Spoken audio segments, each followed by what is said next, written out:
Hey everybody. People sometimes ask me if Stephen King is the only author that I ever read. Of course not. Sometimes I also read authors that Stephen King recommends.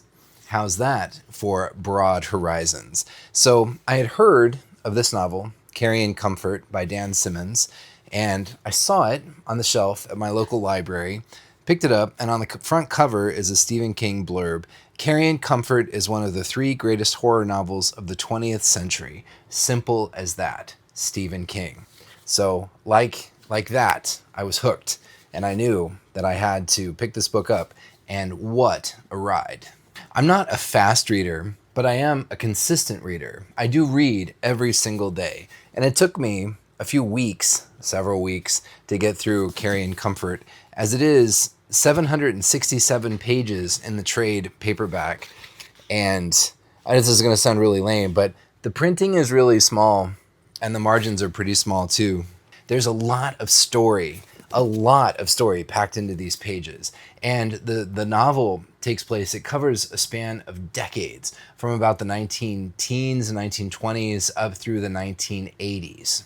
It involves a Holocaust survivor named Saul Lasky, who has basically spent his entire life since World War II tracking down to take revenge on an evil Nazi commander who also happens to have the ability to control people's minds. And Saul ultimately gets in over his head and realizes that there is a group of such people that are operating around the world. And Dan Simmons has referred to these characters as vampires, like mental vampires.